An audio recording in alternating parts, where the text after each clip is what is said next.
آج نہیں تو کل حل ضرور نکلے گا. جی چوہد صاحب. شاہ محمود قریشی صاحب، جہاں تک تو رپورٹرز کا، ایئر وائی کا اور پاکستانیوں کا موقف ہے کہ یہ حکومت اور عمران خان اور army chief general Qamar Javed Bajwa جو کشمیریوں کے لیے اور ہندوستان کے مقابلے میں کر رہے ہیں، hats of two them, they have done wonders. لیکن ہر روز اپوزیشن کہتی جی کشمیر کا سودا کر دیا، فلاں کا سودا کر دیا، اور اب اس کے ساتھ ایڈ ہو گیا ہے کہ یو اے ای اور سعودی عربیہ اور پاکستان دوسرے جو ہے ملک ہیں وہ اور راستے پر جا رہے ہیں اور پاکستان کے خلاف they are up and on. Where do we stand? اور ہمارے لوگوں کے ویزے ڈینائی کیے جا رہے ہیں. دیکھیے، جہاں تک ویزوں کا تعلق ہے، میں آپ کو عرض کر دوں، ہمارا یو اے ای کے حکام کے ساتھ رابطہ ہے. ہم نے ان سے وضاحت مانگی ہے اور انہوں نے بالکل کہا ہے کہ یہ پاکستان اسپیسیفک ہم نے کوئی قدم نہیں اٹھایا. اس میں 12-13 ممالک اور بھی شامل ہیں جس پر ہم نئے پروٹوکول ڈیولپ کر رہے ہیں. کووڈ-19 سچویشن اپنی جگہ ہے لیکن وہ نئے پروٹوکول مرتب کر رہے ہیں. انہوں نے یہ بھی وضاحت کی ہے کہ جو آلریڈی ویزاز ایشو ہو چکے ہیں اس میں کوئی رکاوٹ نہیں ہے، کوئی قباحت نہیں ہے، لوگ آ سکتے ہیں، جا سکتے ہیں.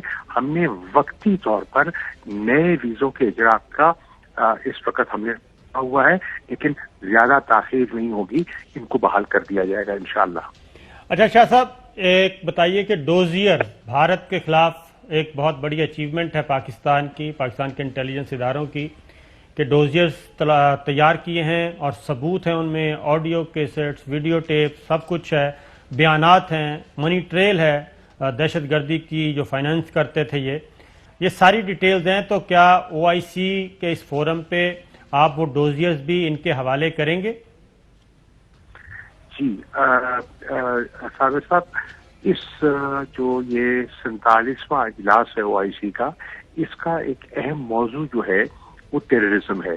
تو میں نے آج ان کی میڈیا سے بھی انگیج کیا ہے، ان کے الیکٹرانک اور پرنٹ میڈیا سے انگیج کیا ہے اور وضاحت کی ہے کہ پاکستان نے دہشت گردی کے میدان میں کس طرح کامیابیاں حاصل کی ہیں، کیا قیمت ادا کی ہے جانی مالی، اور ہماری ایک مربوط حکمت عملی، کامیاب حکمت عملی کیا تھی. میں نے یہ بھی کہا ہے کہ پاکستان اور پاکستان کے افواج اپنا تجربہ بھی او آئی سی کے ممالک کے ساتھ شیئر کرنے کے لیے تیار ہے. ہم کیپیسٹی بلڈنگ کی بھی ان کی مدد کر سکتے ہیں. اور میں نے یہ بھی کہا کہ ہم دہشت گردی کی بات کر رہے ہیں، وہاں جیسے افغانستان اور پاکستان میں ایک چیز طے ہوئی ہے کہ ہم اپنی سرزمین ایک دوسرے کے خلاف کسی کو استعمال نہیں کرنے دیں گے. میں نے یہ وضاحت کی کہ ہندوستان آج دہشت گردی کی پوش پناہی کر رہا ہے، اور میں نے واضح طور پر کوئی لگی لپٹی بات نہیں کی، کھل کے بات کی ہے کہ جو شواہد ہمارے پاس ہیں ان شواہد کی بنیاد پر جہاں او آئی سی دہشت گردی پر ایک تشویش کا اظہار کر رہی ہے اور ایک مکمل تعاون چاہتی ہے، تو او آئی سی کے اس اجلاس کو ہندوستان کی ان حرکتوں کا نوٹس لینا چاہیے. تو شاہ صاحب، ان کا کیا رسپونڈ تھا؟ کچھ پازیٹیو تھا؟ انہوں نے گفتگو سنی؟ کوئی ایجنڈے پہ لانے کا ارادہ، ایک ٹف ٹائم دینے کا ارادہ؟ صابر جی، اوبیسلی یہ ایک ایسا مسئلہ ہے جس پہ بے پناہ لوگوں کو تشویش ہے، اور میں نے یہی کہا کہ دیکھیے، اگر اس پہ ہم نے کامیابی حاصل کرنی ہے تو ہمیں ایک گلوبل حکمت عملی بنانی ہوگی، ایک بین الاقوامی ہماری حکمت عملی ہوگی تو کامیابی ہوگی.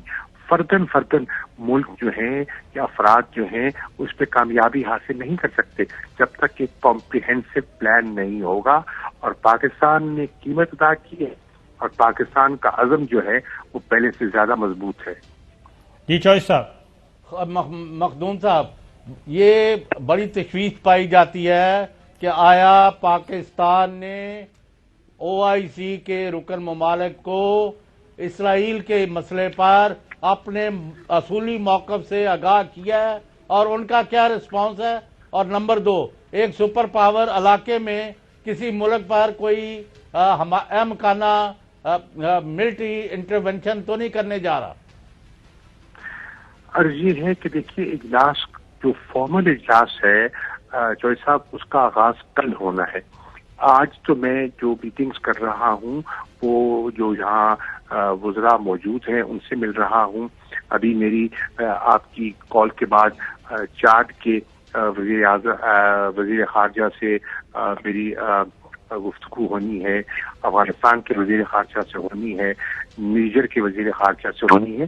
لیکن یہ جو ایشو جو آپ نے فلسطین کا ایشو کیا ہے, اٹھایا ہے, دہشت گردی کی بات کی ہے, فلسطین کی بات کی ہے, کل جو میں اپنی اسٹیٹمنٹ پیش کروں گا فارمل اجلاس میں, ان میں مفصل ان تینوں چیزوں پر پاکستان کا موقف انشاءاللہ بیان کروں گا.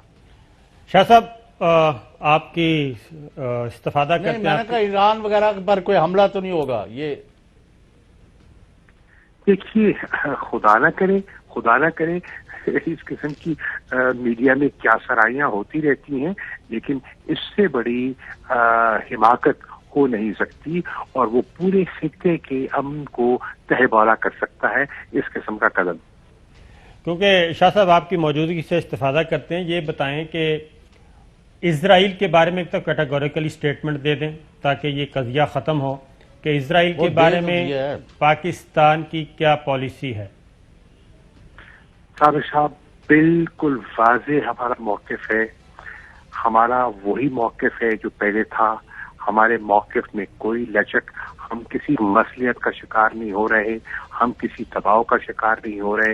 وزیر اعظم اس پر واضح بیان دے چکے ہیں, وزارت خارجہ کا واضح بیان آ چکا ہے.